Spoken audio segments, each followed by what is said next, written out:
Bienvenidos a esta isla donde el periodismo no está cercado, donde no se deforma la realidad por militantes de un lado y del otro. Por suerte acá en Bravo algo primitivo está surgiendo, una especie de grito o un ladrido. Pero cuidado, perro que ladra también puede morder. En la calle, donde las jaurías ya se están encontrando, o adentro, o sea, digamos, desde el canil.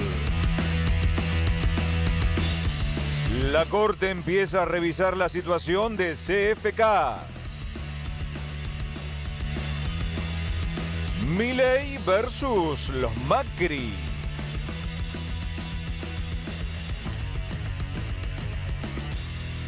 Gremios en pie de guerra.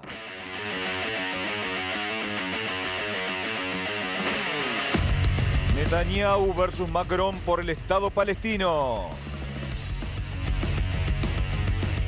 Buenas tardes, un nuevo programa de Desde el Canil. Es Jueves Santo, llueve. Estamos aquí en vivo en Bravo TV, donde vas a estar mejor que con nosotros y con la mejor información. Tenemos mucha y de calidad para compartir con vos. Y empezamos con Luciana Bertoia. La Corte Lucha comenzó a revisar la situación de CFK. ¿Qué se puede esperar al respecto en los próximos días? Bueno, la Corte lo que hizo fue pedirle al Procurador General interino Eduardo Casal que emita su opinión en la causa Vialidad. Recordemos que Cristina está condenada a 6 años de prisión en un expediente que dice que se direccionó la obra pública de la provincia de Santa Cruz en favor de Lázaro Báez. Sí.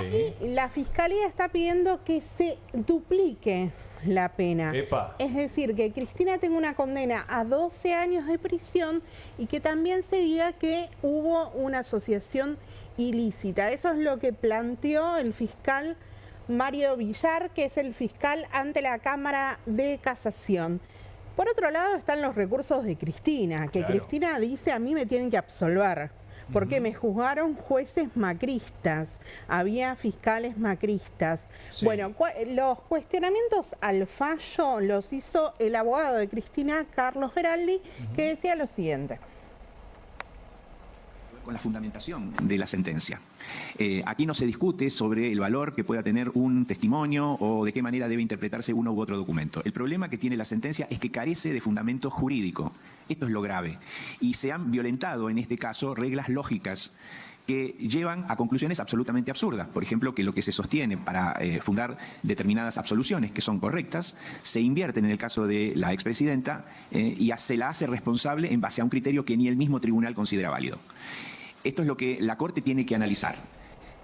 Bueno, esto es lo que decía Carlos Beraldi hace unos días nada más cuando presentaron el recurso de queja en la Corte, porque Casación le dijo no, ya está, acá se terminó. Entonces Cristina fue en queja. ¿Qué es lo que dice? Entre otras cosas, bueno, me están condenando por 51 obras públicas, pero no se peritaron 51 obras públicas. ¿Y cuántas se peritaron? 5. 5 nada más de 51. Un 10%. Nada. Muy complicado también en la instrucción de esa causa. Pero también otra de las cuestiones que plantea Cristina es: Macri me quería presa, ahora Javier Milei también me quiere presa. Porque te acordás que hace unos cuantos días Javier Milei le da una entrevista a Luis Majul y Horacio Cabac y le dice: Cristina está nerviosa porque va presa.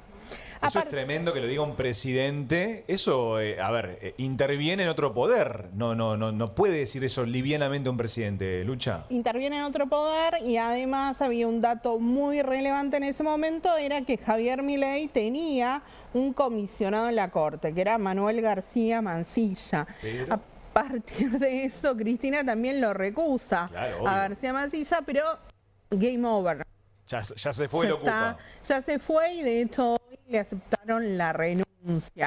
Bueno, ¿qué puede pasar con esto? Esto lo va a tener que mirar Casal y dijo más o menos va a tardar un mes en revisar y mandar su opinión, que es un dictamen. A partir de eso, bueno, la Corte ya va a estar en condiciones de resolver. ¿Es vinculante lo que dice Casal para la Corte? No.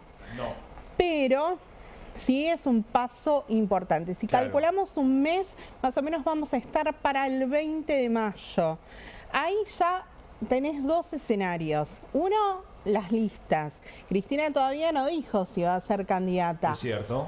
Juega al misterio, digamos. Está jugando al misterio, está la posibilidad de que jugara en provincia de Buenos Aires y siempre está la posibilidad abierta a nivel nacional.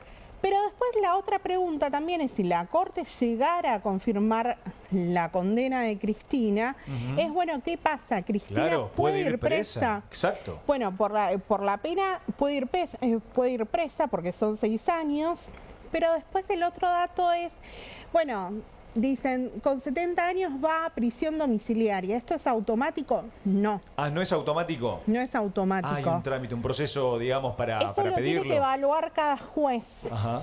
Y de esto te traigo un dato. Hay 5 mujeres presas en cárceles federales mayores de 70 años. Epa, ¿y por qué esos casos, Hay Luciana? algunos casos de trata, hay algunos casos también por drogas. Son delitos federales, claro, son las cárceles que maneja Patricia Bullrich. Así que el escenario es muy delicado. La Corte históricamente lo que ha hecho es no meterse en temas espinosos en tiempos electorales, pero evidentemente acá hay un cambio. Acordate que hace unos días Ricardo Lorenzetti decía que él quería apurar esta decisión y evidentemente ahora Horacio Rosati y Carlos Rosenkrantz están caminando por la misma senda. Ahora, hay que ver si... ¿Te acordás que hace poquito vimos un video de Burlando defendiendo a CFK? ¿Hace cuánto, Lucha? Fue hace 3, 4 años en el programa de Fantino. Hay que ver si tiene la misma opinión ahora, porque no se lo consultó al ministro de Justicia. Claro, Cunio Libarona había defendido a Cristina y también acordate que en esta causa el ex procurador del Tesoro, Rodolfo Barra, hizo un dictamen diciendo que Cristina no tenía nada que ver con la administración de la obra pública y con que la obra pública se direccionara hacia Santa Cruz, incluso diciendo, bueno, quien se ocupa de administrar el presupuesto es el jefe de gabinete, no la presidenta. Bueno, se vienen tiempos definitorios, básicamente, para saber primero si Cristina va a ir o no presa y después, obviamente, saber si se va a candidatear y si juega con estos tiempos de la definición del procurador y de la Corte con respecto a su situación judicial. Julián D'Imperio, esto quedó de la visita de Francos de ayer, que fue como lo polémico, lo picante y lo que también trasluce y deja ver un Congreso que la verdad es bastante patético, Julián, en este 2025. Sí, la verdad que sí. El comienzo de este año de las sesiones ordinarias viene teniendo de protagonistas quizás a una conducta un poco alterada o violenta de muchos de los diputados de todas las líneas, ¿no? Del arco opositor o mismo del oficialismo. Ayer el jefe de gabinete, Guillermo Francos, tenía que ir a exponer su informe de gestión. Habían recopilado de las 4.000 preguntas que tenía para responder, 2.300 y en esas 2.300 preguntas, claro, empezó a haber un poco de reclamo que lo que iba generando era como que se tensionara de a poquito, se fuera a fuego lento, pero cocinando una situación bastante dura dentro de la Cámara de Diputados. Tensa, ¿no? Muy tensa. Bueno, Pichetto empezó con su tono bastante tranquilo. Sí, después a lo Pichetto, digamos, claro. Nos torió un poquito a lo Pichetto. Bueno, le reclamó que le habían mandado y la verdad que con razón, porque no es habitual que cuando un jefe de gabinete va, que por un lado no venía yendo todos los meses, que es lo que se supone que debe hacer un jefe de gabinete ante la Cámara de Diputados o del Senado, a presentar el informe de gestión, y además Pichetto le dice: che, me trajiste las respuestas de 2.300 preguntas que te hicimos 2 horas antes. Nos enteramos nosotros antes que algunos periodistas y nos dejás sin la posibilidad de cumplir nuestra función, que es repreguntar. Lo que pasa es que no están acostumbrados a la repregunta. Cuando van a algún medio amigo, están acostumbrados a que el periodista pregunte, que ellos contesten y que no haya una repregunta acerca de un tema. Por eso se tardó un poquito el jefe de gabinete. Y tal cual, bueno, es lo que le dice Pichetto, le dijo, no es culpa suya, Franco, no es culpa suya, pero tiene que resolverlo, no puede pasar, no puede repetirse esto. Pero ¿sabés qué, Fede? Creo que hay un momento en donde más a la tarde, después hay que recordar, estuvo 7 horas respondiendo preguntas. Hay un momento en donde el diputado Daniel Goyán de Unión por la Patria se levanta y va a buscar a Martín Tetaz de la Unión Cívica Radical. ¿Lo tenemos para ver? Lo vemos, sí, sí.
Esto me hace acordar a los congresos de Tailandia o Indonesia, viste, que se revolean con sillas, se pegan entre todos. Es como una tendencia que se está viendo. Es tremendo. La Casa del Pueblo, como haciendo eco un poco de cómo se vive en las calles, ¿no? Claro, exacto. Sí. Y ahora un poquito el debate entre todos. ¿Nos tenemos que acostumbrar a esto? Porque vemos un congreso muy bajo. ¿Te acordás, un nivel muy bajo? ¿Te acordás cuando se filtraron estos audios de Martín Menem como incentivando a su propia tropa? Quiero pelea, quiero gritos. Me parece que ese es el estilo en el que un poco quieren que se dé, por lo menos este año legislativo en el Congreso. Por Dios. Hace un par de semanas lo teníamos a Oscar Sago casi que a las piñas con Lisandro Almirón, el libertario. Hay un proyecto del PRO. Y el vaso de agua, perdón. No, después el pico de Almirón que le quiso dar a Sago. Sí. Vamos a darnos un pico acá. Y el megáfono, ¿no? Bueno, el megáfono de Pagano. Hay un proyecto del PRO que justamente está pidiendo sancionar a los diputados que no mantengan el decoro. Mirá, tiene que obviamente aprobarse esto, pero incluye penas de 15% de quita de la dieta del diputado, o hasta incluso la suspensión por una sesión entera. Juli, no va a prosperar, ¿no? Por casualidad. Muy probablemente no. Pero les traduzco un poco lo que estaba pasando ahí, porque Goyán se levanta y lo va a buscar a De Loredo de la Unión Cívica Radical, porque De Loredo empezó a criticar la conformación de la comisión investigadora por el caso Libra. Que fue un papelón, vamos a decirlo, paréntesis, ¿no? Fue un papelón. Bueno, él estaba del lado de los que no quería que se creara esta investigación, obviamente mucho más cercano al oficialismo, y en un momento empezó a citar causas de corrupción bajo la era del gobierno de Cristina Kirchner, y dice, no hubo comisión investigadora, por ejemplo, en el caso del Plan Cunita. Y ahí Goyán se levantó porque, claro, con esa causa terminó absuelto él y todos los involucrados. Entonces Germán Martínez le decía, Germán Martínez es el jefe de bloque de Unión por la Patria y Rodrigo de Loredo es el jefe de bloque de la Unión Cívica Radical. Germán Martínez le decía, eso no se hace, Rodrigo, está jugando sucio. Goyán directamente lo fue a buscar. Te espero la salida, dijo, ¿no? Claro. No lo hizo tipo Caputo con Manes, no le dio golpecitos en el pecho y nada por el estilo. No, le dijo en palabras. Lo frenaron antes de que terminara en una situación peor. Ahora, también el propio Germán Martínez protagonizó un cruce bastante fuerte también con el presidente de la Cámara de Diputados, con Martín Menem. Ese take también lo podemos ver. Dale, lo vemos. Palabra el diputado. No, diputada. Son irrespetuosos del reglamento. Y le voy a decir, diputado Martínez, con todo respeto, hay un reglamento que dice 1 hora de exposición y 240 minutos de preguntas distribuidas normalmente y acordado con todos los bloques. Entonces, seamos respetuosos del reglamento. No es nada contra nadie. Se lo he dicho lo mismo a todos los diputados que han venido hoy. Así que no me discuta porque estamos hablando del reglamento siempre. Gracias, diputada. Diputado Martínez, por favor. Bueno, presidente, ponga el mismo ahínco en decirle al jefe de gabinete que venga todos los meses alternativamente a la Cámara de Diputados y a la Cámara de Senadores. Porque ese es el problema que tiene. Ese es el problema que tiene. El problema que usted tiene ya empezó es que el tiempo, diputado, jefe de gabinete no viene todos los meses. Entonces afloje con el reglamento y agarre la Constitución Nacional. Porque parece que no la leyó. Pídaselo a su padre.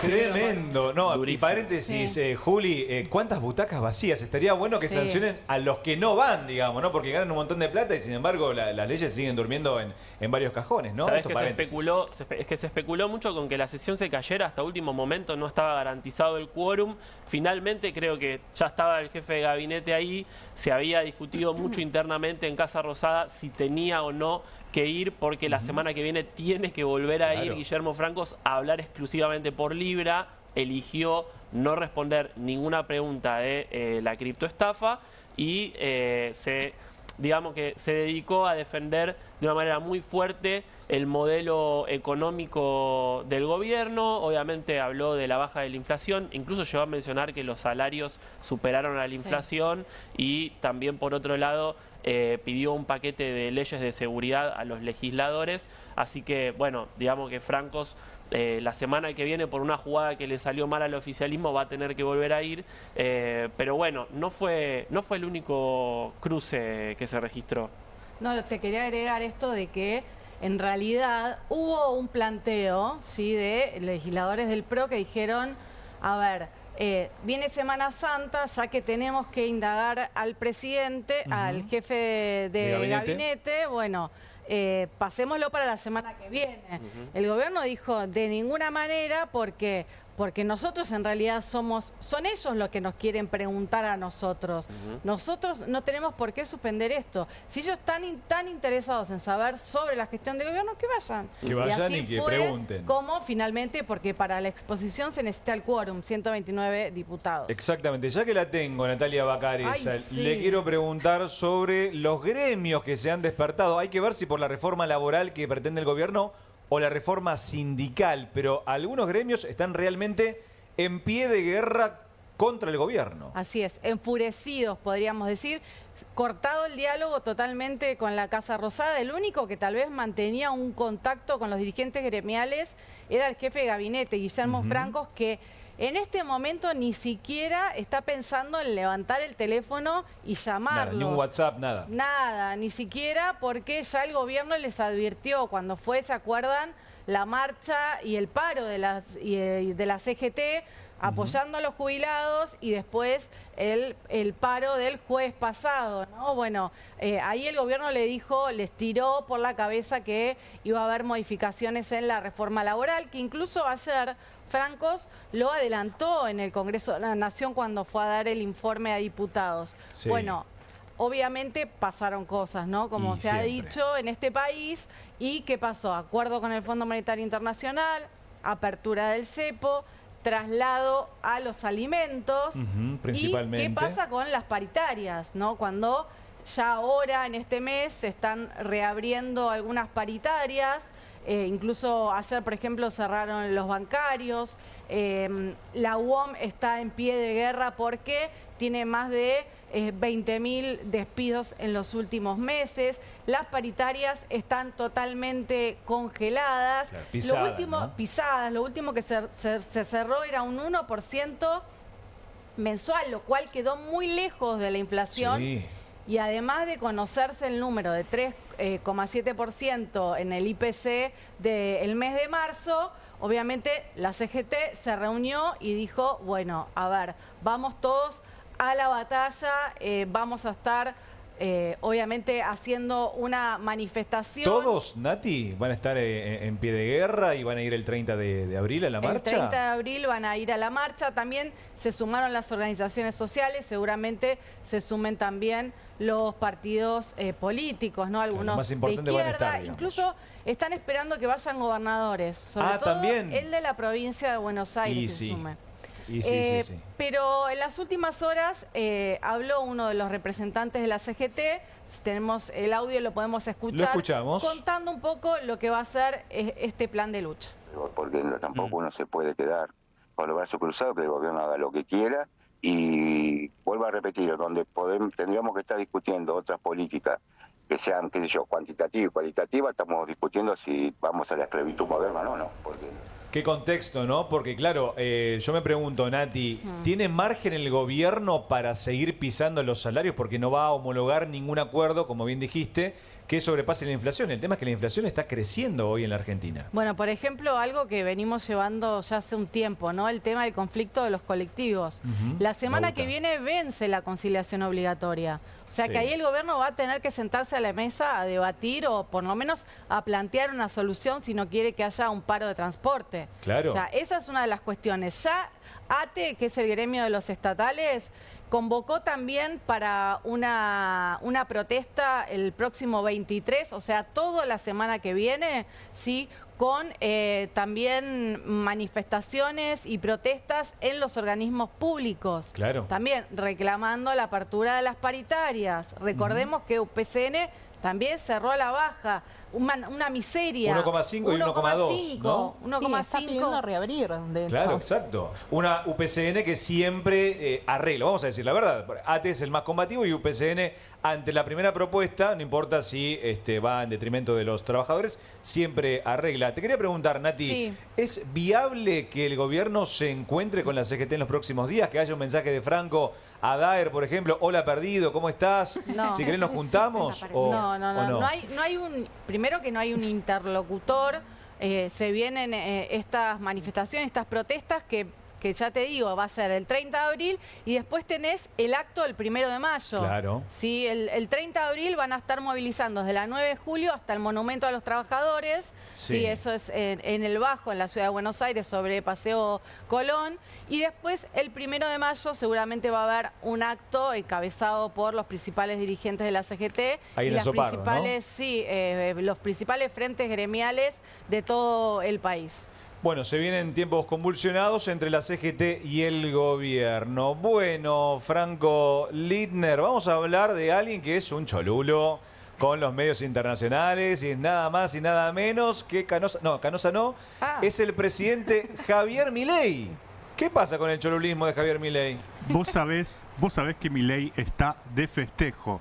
¿Por qué? ¿Le entregaron un premio? Ayer nomás la revista Time, la news magazine más importante de los Estados Unidos, lo incluyó a Milei entre las 100 personalidades más influyentes del mundo. Tremendo. Las 100 personalidades más influyentes del mundo. Presidente. Con Donald Trump, con Elon Musk, con Mark Zuckerberg, con... La creme de la creme. Sí, y con Milei. Así que Milei, chocho de la vida, con el cholulo de todas las distinciones internacionales, de estas cosas, de los medios internacionales, tuiteó. ¿Y qué tuiteó? ¿Qué dijo? Lloren mandriles inmundos. Ah, no esperaba menos. Lloren mandriles inmundos. Y le puso de título lo que le pone siempre de título en estas ocasiones, que es fenómeno barrial. Ajá. ¿Por qué fenómeno barrial? ¿Por qué? Es una ironía para los que decían en su época que Milei era un fenómeno porteño, que podía ganar una elección acá en Ciudad de Buenos Aires. Muchos lo decían. López Murphy es el autor de la frase, de la desafortunada frase, que la tiene grabadísima en la cabeza. Milei no se lo olvida a cada premio que recibe. Olvídate. Dice, fenómeno barrial. Nadie entiende por qué. Bueno, te cuento por qué. Porque López Murphy lo acusó de ser un fenómeno barrial hace un par de años. Entonces Milei no se la deja pasar ni una sola vez. Es un cholulo de los medios internacionales. Fíjate que fue tapa de la revista Time en mayo del 2024. Y también tuiteó lo mismo, fenómeno barrial. No importaba lo que decía la nota. La nota era muy, muy crítica. A él solo le importaba hacer la tapa de Time. Sí, no le importa. No importa el contenido, lo importante es ser la tapa. Mira, la nota, esa es la tapa. La nota decía, entre otras cosas, que se le estaba acabando el tiempo. Tranquilo, ¿no? Sí, que el ajuste que él había prometido para la casta en realidad estaba recayendo sobre la población y no sobre la casta. Hablaba de la hermana de Milei, Karina, y decía que era una ex tarotista que un tiempo atrás todavía vendía tortas por Instagram, cosas así de suavecitas, decía la nota, pero a Milei solo le importaba y la tapa es importante para el presidente. Ahora, Franco, perdón, fenómeno barrial, pero habla de la Ciudad de Buenos Aires. Hoy las encuestas que manejan por el candidato Manuel Adorni lo ubican tercero, pero las encuestas ni siquiera que tiene... fenómeno barrial, digamos. Claro. Porque no sé fenómeno, porteño, comunal, claro. Muy bueno. Sí, yo pensaba también, a ver qué pensaba Franco respecto a la noción de fenómeno barrial, pero a nivel conceptual, ¿no? Porque es una manera también de tocarse con su electorado. Él, de hecho, encara, ¿no?, todo lo que fue el movimiento libertario que él mismo propulsa, ¿no?, de una furia social. Y quizás lo hace también para linkearlo desde ese lugar. O sea, en un momento en el que necesita respaldo, porque, como decía Juli, las encuestas quizás no mide tan bien, es una manera de agarrarse de vuelta digamos, de los que le dieron ese lugar en la política. Yo no le daría tan tantas vueltas. Yo creo que es despecho puro. Despecho puro contra López Murphy, que dice, ¿sabes qué? Yo era Fenómeno Barrial, toma. Y hacerle recordar en cada premio, mirá lo que llegué, digamos, ¿no? Mira, un tipo que celebra premios como el Embajador de la Luz, es o el León de la Libertad, el León de la Libertad. Celebra ese tipo de premios, que se autopostula para ganar el Nobel. Es tremendo. Que se paga una cena en Mar-a-Lago también para recibir un tipo que se auto define como el máximo exponente de la libertad a nivel mundial. Y tenemos videitos. Tenemos un video de eso, de Johnny Viale, en uno que no aparece Santi Caputo. Ojo, no le interrumpe. En este no aparece. Ay, por Dios, vamos a verlo. Que te pregunte por España. Te tengo que preguntar de España ya. A ver, ¿qué pasó con España? Primero, ¿qué balance hace de la gira? Y ahora vamos al lío que hay. Bueno, la gira ha demostrado nuevamente que soy el máximo exponente de la libertad a nivel mundial. Le guste a quien le guste. Es decir, y la verdad es que la agenda de los políticos argentinos es la agenda de los liliputienses, ¿no? Es decir, entonces... Digo, es otra liga. O sea, yo estoy en otra liga y eso los irrita porque muestra la insignificancia de los políticos sargentos, o sea, de lo berreta que son, de lo poco que son, del poco alcance que tienen. En cambio, Mendoza, o sea, donde yo voy, digamos, genero un terremoto. Parece que hay un poco de envidia. Un poco, ponele. Todos esperando. El presidente cree que juega la Champions, la Liga de Campeones. El ego lo tiene alto. Claro, lo tiene muy alto. Tranquilo, él es un águila que vuela alta y magnífica, y lo demás son cucarachas, liliputienses, pigmeos, ratas, de todo hay. De todo. Él es un águila que vuela alto, es un tipo que hace terremotos a donde va. Fíjate además cómo se transforma cuando le da una nota a un medio, a un periodista extranjero. Tenemos otro video para verlo. Lo vemos. You like being the skunk at the garden party? Amo ser el topper dentro del Estado. Soy el que destruye el Estado desde adentro. Es como estar infiltrado en las filas enemigas. Es decir, la reforma del Estado la tiene que hacer alguien que odie el Estado. Y yo odio tanto al Estado que estoy dispuesto a soportar todo este tipo de mentiras, calumnias, injurias, tanto sobre mi persona como mis seres más queridos, que son mi hermana y mis perros y mis padres, con tal de destruir al Estado. ¡Amo! Franco. Tremendo. Mirá cómo eso. se transforma, es otro Milei. Es otro Cuando Milei, habla con claro. alguien que no habla castellano, conmigo podría hablar y dice, amo este reportaje. Es tremendo este presidente, chicos. Y vamos a ver un video de López Murphy donde él lo acusa a López Murphy por aquella frase de Fenómeno Barrial. No sé si lo tenemos. Durante todo ese proceso para ensuciarnos y demás. Que dicho sea de paso es el autor de la frase Fenómeno Barrial. Ese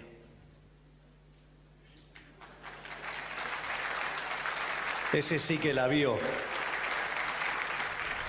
¿Cómo la tiene con López Murphy, Franco? Por Dios. ¿Sabés la única etapa que no se celebró? Cuentes eso para la próxima. ¿Por qué está tan encajetado con López Murphy? Claro. Por esa frase. ¿Pero solo por eso? Sí, bueno, lo marcó. Los lo enemigos. marcó a fuego. Lo marcó. ¿Sabes la única etapa que no se celebró como Fenómeno Barrial? Me imagino cuál, pero la del New York Times sobre la criptomoneda. Sí, claro. Esa no dijo nada.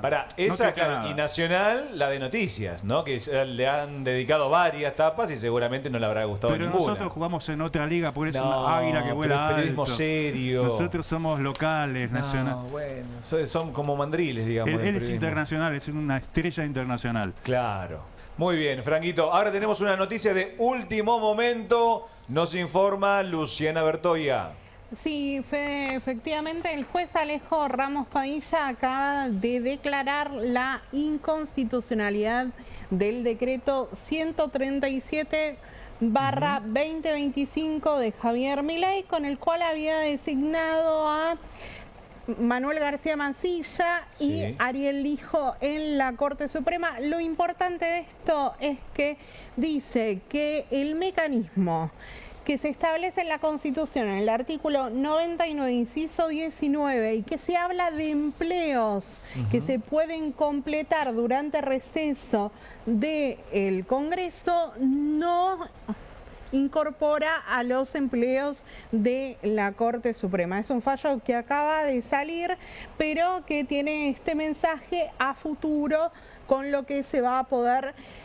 Bueno, ante lo que podría llegar a ser la tentación del gobierno de Javier Milei de completar estas vacantes en la Corte y también designar procurador o jueces federales. Claro, si sigue insistiendo con asignar a jueces de la Corte por decreto, ¿no? Esto es un límite, digamos, esto no se puede hacer, presidente. Pero ¿no se tardó un poco, digo, en la Corte en expedirse? O... No es la Corte, es Alejo Ramos Padilla que tenía esta acción que se había iniciado. En realidad, primero dispuso una medida cautelar que, recuerden que le impedía a Manuel García Mancilla incluso tomar un papel. Decía, no puede firmar fallos, no puede firmar resoluciones administrativas, eso queda abstracto porque renunció. Y también le había dicho a la Corte que no le podía tomar juramento a Ariel Lijo hasta en tanto se resolviera el fondo de la cuestión. Esta era una acción que habían impulsado distintas organizaciones, Jonathan Valdivieso, Fernando Cabaleiro, dentro de abogados, el CELS, Poder Ciudadano y otras ONGs también, e incluso Lilita Carrió, que ha ido a pedir la inconstitucionalidad del decreto 137. Bueno, por lo menos un límite, Luciana, a esta acción presidencial. Cecilia Degli Innocenti. Bueno, este contexto internacional convulsionado, China no se va a achicar ante Estados Unidos, ¿o no? Y no habrá tampoco ganadores de la guerra comercial, o al menos así, en esos términos lo pone Beijing, en función de estos aumentos disparatados provenientes de Washington, que ya es como que cambian todos los días, ¿no? Recientemente, Fede, anunciaron un 245% de aumento. Son tremendos, sí. Un día es un número, otro día es otro número. Números como locos. Claro, porque Trump, ustedes ya lo hemos hablado, ¿no? Que Trump tiene un poco esto de la política del garrote antiglobalista, como le decimos acá. Yo pego y después veo cómo reaccionan. La diferencia es que los chinos no se achican, como bien decías, y siguen manteniéndose en la misma línea respecto a lo que van a hacer, hasta qué última instancia van a ir para contener lo que ellos denominan una política unilateralista e intimidatoria por parte del presidente de Estados Unidos. ¿Y qué van a hacer los chinos? En principio van a aplicar aranceles recíprocos. Vos me subís 80, yo te subo 80, me subís 240. Ellos hacen ravioles, yo hago ravioles. Por ahora frenaron un poquito porque dijeron ya esto es un disparate total. Y volvieron a insistir con demandar a Estados Unidos, no solo en la OMC, sino también plantear una reunión informal en el Consejo de Seguridad de la ONU para tratar esta política buleadora. Va por todo, digamos. Exacto. A ver, el Consejo de Seguridad, todos sabemos que es una institución que quizás quedó un poco vieja en función del orden global actual, porque tiene miembros permanentes y miembros no permanentes. Entre ellos están las potencias, que además son nucleares, que tienen capacidad de veto. Es decir, esto es una especie de gesto simbólico de China para abogar por el multilateralismo frente a un Estados Unidos que no parece frenar con sus amenazas. Ceci, y ahora, ¿cómo cayó la declaración del secretario del Tesoro norteamericano, Scott Bessent, acerca de que Argentina debería pagarle el swap con China, como tratando de desligar a la Argentina de la potencia asiática? Bueno, Fede, tengo para darte una respuesta en on y una en off, porque los chinos, ustedes saben que, como siempre decimos, se mueven por los canales diplomáticos, pero también de manera muy previsible y pragmática en todo lo que es la política exterior. Ellos no son tan pasionales como nosotros, no son tan pasionales como los trumpistas, pero así todos dijeron... Son un poquito más, pero lo que pasa es que ellos además tienen 5.000 años, no nos olvidemos de eso, ¿no? Son milenarios, dirían. Ellos ya están a otro nivel, o sea, nosotros tenemos otras pasiones que ellos quizás hoy no, pero no son los mismos que antes porque ahora sí están respondiendo.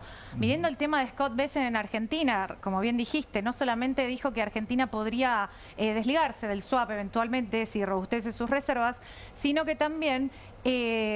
digamos que tildó de rapaces a los chinos por invertir en Argentina y en otros países, digamos, ellos no lo son, del mundo desarrollado. Los chinos sí, pero ellos no.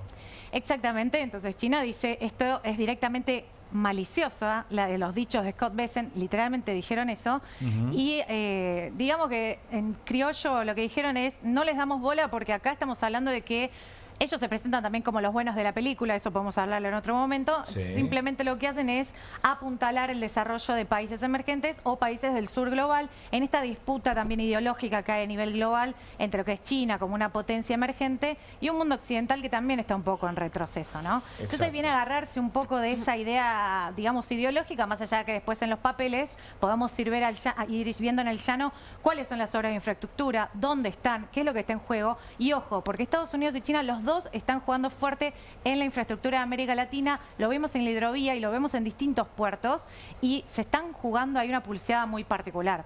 Bueno, China no se achica como varios chinos, ¿no? Comerciantes chinos que cuando uno regatea el precio, la verdad que se ponen serios así, tranquilitos y no te dicen nada, te dicen, Pero te son devuelven. chiquitos los chinos. No, bueno, pero son tranquilos y son bravos también, te dan caramelos. Bueno, algunos, otros no, te dan de vuelta. Bueno, chicos, vamos a un corte rápido y seguimos con más desde el Canil.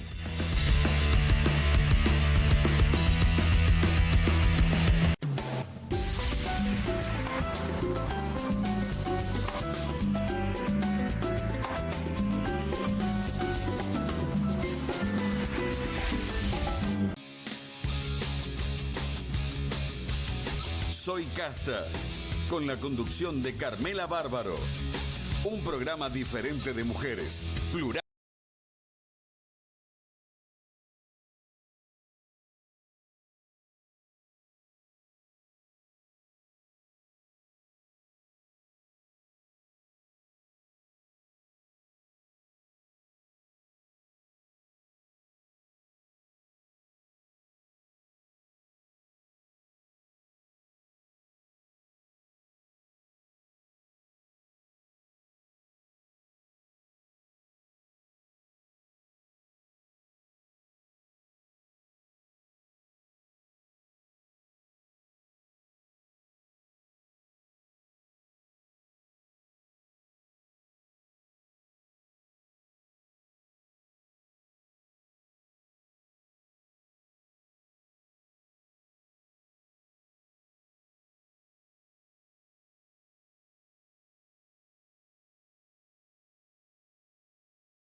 Segundo bloque de Desde el Canil. Empezamos con un bloque con más información. En este caso, Luciana Bertoia se va a tomar indagatoria a un juez de la dictadura. Esto es muy importante. Sí, es muy importante porque es bastante inédito, ¿no? El juez Daniel Rafecas resolvió citar indagatoria a Guillermo Rivarola, que es un juez que actuó durante la dictadura. ¿Por qué lo está llamando indagatoria a Rafecas?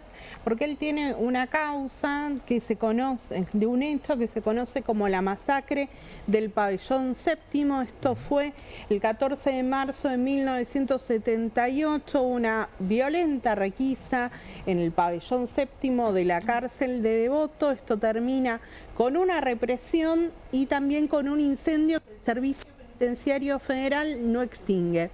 En ese momento 65 personas mueren. Hay 57 que mueren en la unidad 2 de Devoto y 8 que mueren después en distintos hospitales y quedan más de 80 heridos. El primer juez que tuvo la causa fue Guillermo Rivarola. Y lo que dice ahora Rafecas es que él tiene sospechas fundadas de que, a pesar de que estuvo en el lugar, él no investigó lo que había pasado con los sobrevivientes. Él tenía la obligación de denunciar los apremios y los vejámenes que habían sufrido los sobrevivientes. Por eso lo está convocando para el 20 de mayo a prestar declaración indagatoria. Rivarola es un juez muy conocido porque, entre otras cosas, fue quien tuvo que investigar la masacre de los palotinos del año 76.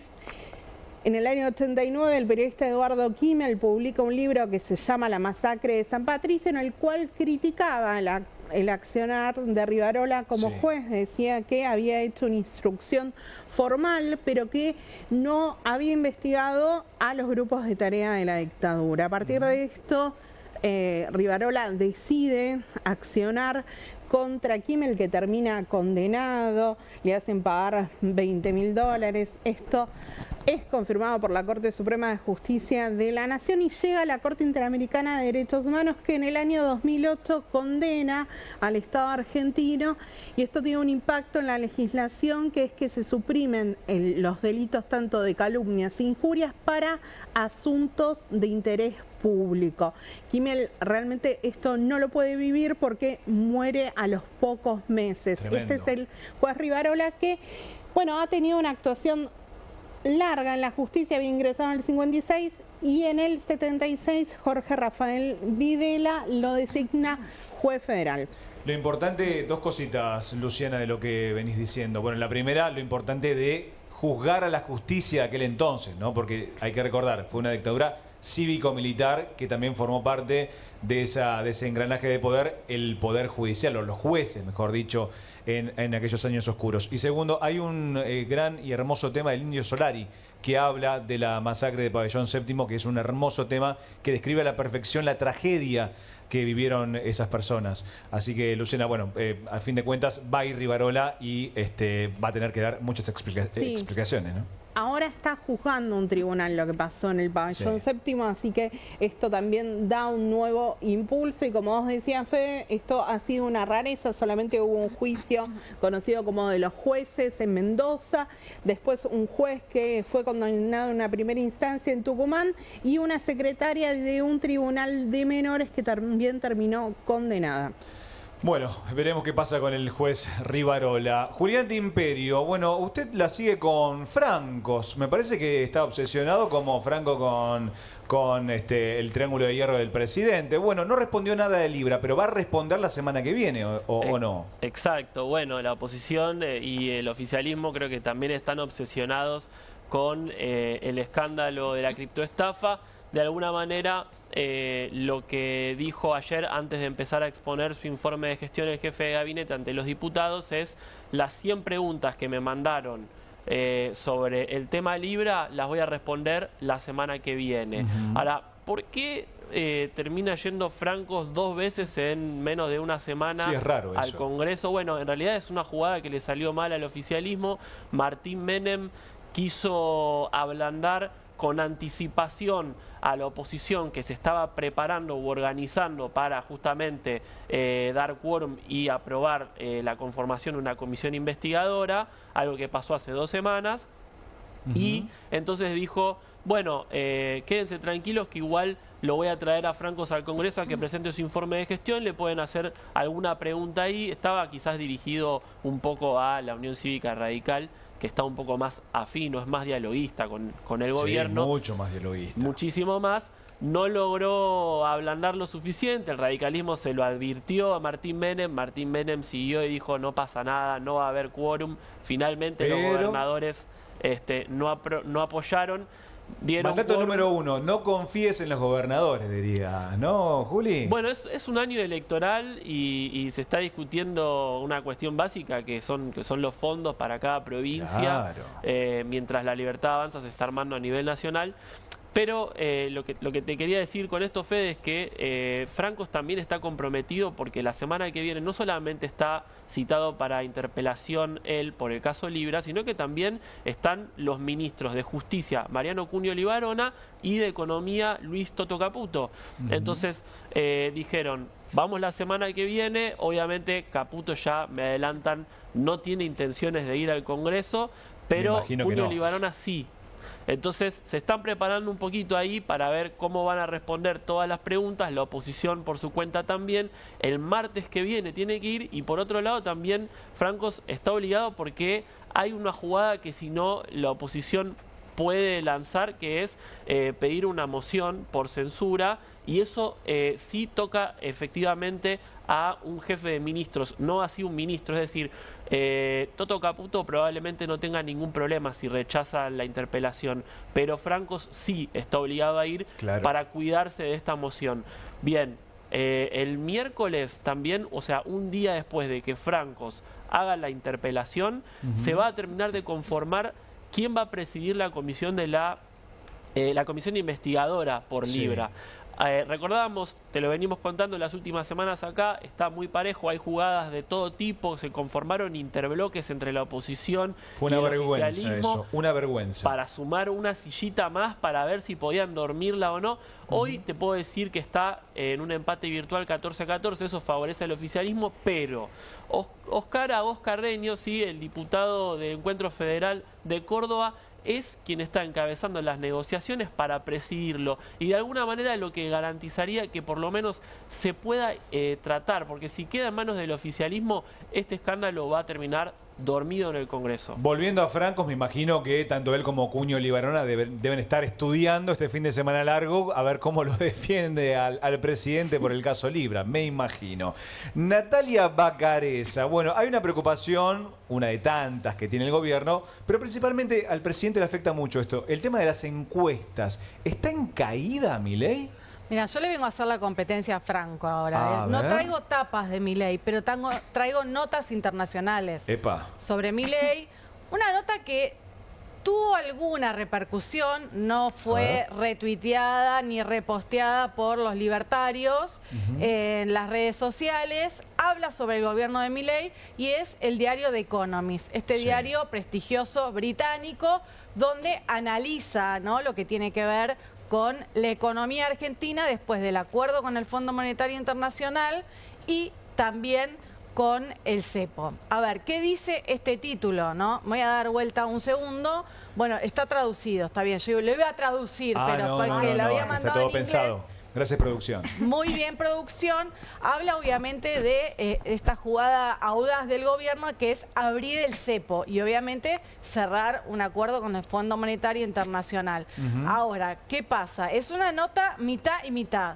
Por un lado, destaca las reformas que viene llevando adelante el gobierno de Javier Milei, ¿sí? En estos 16 meses que lleva adelante de la Casa Rosada, pero también pone en duda, ¿no?, que estas medidas que hoy está tomando el gobierno nacional, como por ejemplo levantar el cepo, pueda llegar a poner en peligro la popularidad del presidente. Bueno. Dije, bueno, a ver, vamos a ver cómo están las encuestas. A ver, claro. Vamos a ver las últimas encuestas que salieron, ¿sí?, después de firmarse el acuerdo con el fondo y después de levantarse el cepo. Esta es una encuesta que publicó en las últimas horas Pulso Research, que habla obviamente sobre las formas de Milei de llevar adelante la economía, ¿no? Y qué es lo que dice la mayoría de los encuestados. Se siente identificado con que los problemas económicos, ¿sí?, que ellos creen que está buscando solucionar el gobierno, no lo está llevando de la mejor manera posible. Epa, fuerte eso. O sea, no coincide con el rumbo económico del gobierno, se podría decir. Exactamente. Después dice que hay otro porcentaje que dice que la forma de Milei no parecen un problema siempre y cuando el problema económico se resuelva. Ahora, Nati, aparece de a poquito el tema las formas del presidente, porque antes la gente, digo, en las encuestas se reflejaba que la mayor parte de la gente adherente a Milei no se detenía en las formas, sino más que nada en la lucha contra la inflación. Ahora aparece el tema formas. Aparecen las formas y esto hace que obviamente el presidente empiece a bajar su popularidad y empiece a bajar su imagen, ¿no? Lo hemos visto hace ya varias semanas que viene en un declive lento, pero declive. Siempre mantiene ese techo de 40%, 42%, pero viene bajando mes a mes 1, 2, 3 puntos porcentuales, bajó 3 puntos porcentuales con respecto a marzo. Esta es encuesta de abril. Bastante. Tenemos otra encuesta ahí, capacidad para resolver la economía. La economía, exactamente. La mayoría, casi el 50%, dice que no sabe cómo resolver los problemas económicos. Mucha gente. Claro, mucha gente. Hay un problema que dice sabe, pero necesita más tiempo, y otro sector que dice que sabe cómo resolver los problemas económicos de la Argentina. Esto obviamente fueron lo que salió de este estudio, que bueno, cada uno toma distintas mediciones, distintos sectores, generalmente se hace en todo el país, alrededor de, en este caso, 1.600 casos consultados. Muy parejo todo. Tenemos otra plaquita. Esta la hizo CEOP, de Roberto Tito Bachmann. Sí. A ver, no, esta es otra... no, está bien, bueno, podemos marcar acá las diferencias, por ejemplo, ¿no? De la imagen positiva de Javier Milei, lo que fue en enero del 2025 y lo que es en abril. Fíjate, acá según el CEOP bajó más de 5 puntos. 5,6%. La imagen positiva también baja en la evolución del gobierno, más de 3 puntos. Las expectativas económicas, 5,6%. Esto es en solo 3 meses. O sea, en el primer trimestre se vino en picada. Cuesta abajo. Y mirá lo que son las expectativas positivas para la baja de la inflación. Bajó esa expectativa un 9,2%. Esto obviamente tiene que ver con los últimos datos de marzo de la suba de 3,7%. En el medio Libra, recordemos el 14 de febrero, en el medio Bahía Blanca, en el medio, bueno, la inflación que no se estancó finalmente, los salarios que pierden contra la inflación, por más que te digan lo contrario, y lo sabemos todos, y además el tema del acuerdo que por momentos parece que les fue a favor, pero por otras en contra. Franco Lindner, bueno, seguimos con el presidente, pero ahora con una batalla que libró el presidente con Mauricio Macri por un catalán. ¿Por qué? ¿Qué pasó, Franco? Por Dios. Mira, recién hablábamos de las formas del presidente y la verdad que Milei en estos días cruzó todos los límites. ¿Por qué? Una vez más. ¿Qué hizo? Hizo echar, mediante la Dirección Nacional de Migraciones, intentó echar al asesor, al consultor político catalán que tienen los primos Macri, Mauricio y Jorge.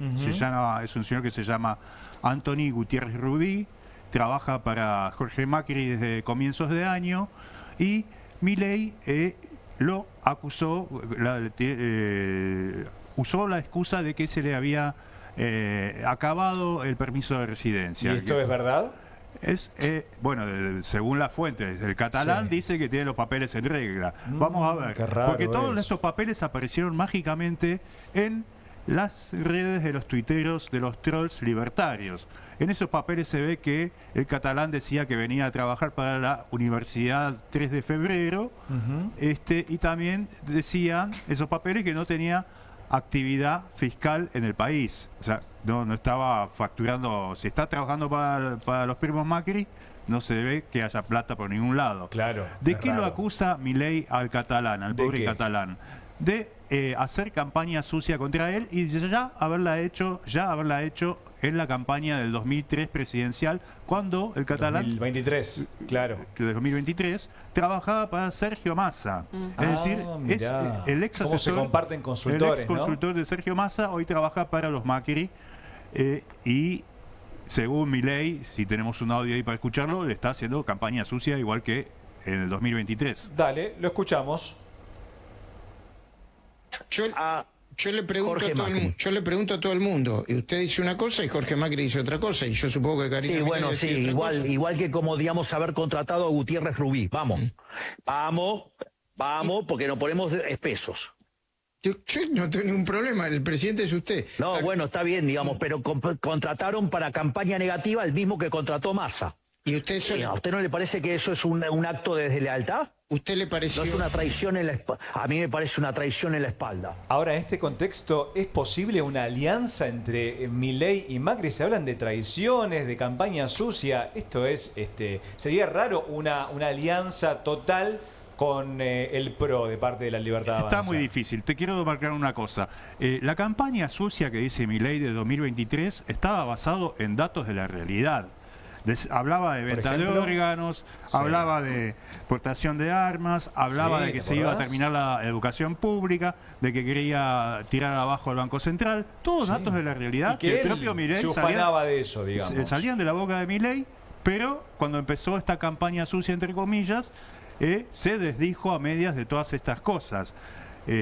Hoy acusa a los Macri de hacer la misma campaña sucia. Sí, de traidores. Tenemos ahí un video, si lo podemos ver. Dale, perfecto, lo vemos.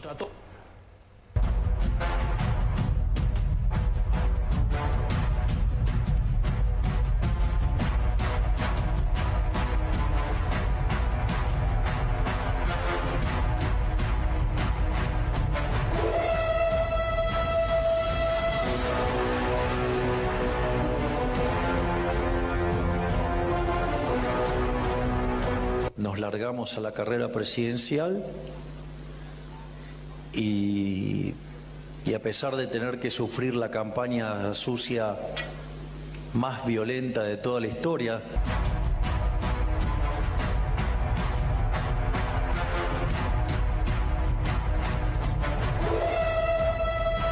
dejaron a la de Trump chiquitita, por decirlo de alguna manera, y las fuerzas del cielo nos trajeron hasta este lugar. Va con todo Milei contra los Macri. Sí, y tenemos otro videíto que muestra cómo Jorge Macri está usando el subte, como dice Milei, en esta tiene razón, para ensuciarlo, fíjate. ¿Lo tenemos? Dale.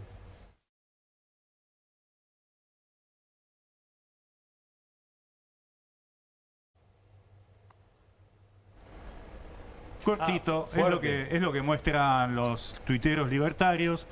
Hay títulos ahí en el subte que no lo favorecen mucho a Milei y que, bueno, hay que ver qué pasa con el catalán. Claro, hay que ver si se queda o no. Él va a recusar, va a ir a la Cancillería, va a ir a la Justicia y va a intentar quedarse acá. Veremos si se queda. Cecilia Declinosenti, bueno, hay conflicto también en Medio Oriente, una pelea geopolítica importante entre Netanyahu y Macron por el Estado palestino. Sí, ¿viste esa famosa frase que dice que si el mundo se enferma, Argentina estornuda? Exacto. Vamos a Medio Oriente y esto pasa, quizás no lo vemos en la diaria, más allá de la gente que le interesa internacionales per se, la sección del diario, porque lo que pasa en Medio Oriente repercute directamente en el precio del crudo y en este caso por eso es importante mencionar algo muy importante que pasó en los últimos días respecto a una pelea entre el primer ministro de Israel, Benjamin Netanyahu, y el presidente francés Emmanuel Macron, porque Francia podría llegar a reconocer al Estado palestino y sumarse a otros países europeos, como por ejemplo España o Noruega, que ya lo hicieron, en función de la causa palestina, que, como sabemos, está cobrando otro capítulo distinto con la ofensiva militar en la Franja de Gaza y el bloqueo total que impera y que fue ratificado este jueves. Netanyahu, por su parte, dijo que sería una manera de ratificar las acciones terroristas, pero Macron, por otro lado, le dijo: necesitamos que abras el paso de ayuda humanitaria a Gaza, donde murieron más de 50.000 personas. No hay absolutamente ni agua ni suministro eléctrico. Y bueno, se espera que Macron lo hable con digamos, el representante de Arabia Saudita en una cumbre que van a celebrar en conjunto en el marco de la ONU. Y esto podría ser importante en términos geopolíticos porque el mapa en Medio Oriente está muy caldeado, Fede, no solamente por lo que está pasando en Gaza, sino también por el programa nuclear iraní, que está todavía ahí negociándose y que la OIEA no descartó que pudiera acceder a armas nucleares, así que hay que prestarle mucha atención a lo que está pasando en Medio Oriente. Lejos de tranquilizarse la cuestión en Medio Oriente, se agrava y cada vez más. Bueno, nos quedamos sin tiempo, chicos. Bueno, vos quedate en la continuidad informativa de Bravo TV, ya empieza Soy Casta, y también te invito a que mañana a las 6 de la tarde sintonices Bravo TV, porque vamos a estar en vivo, como hoy, Viernes Santo, pero vamos a estar en vivo. Y recordá, no somos leones, pero sí periodistas de raza, y vamos a mostrar los colmillos. Muchas gracias. Hasta mañana.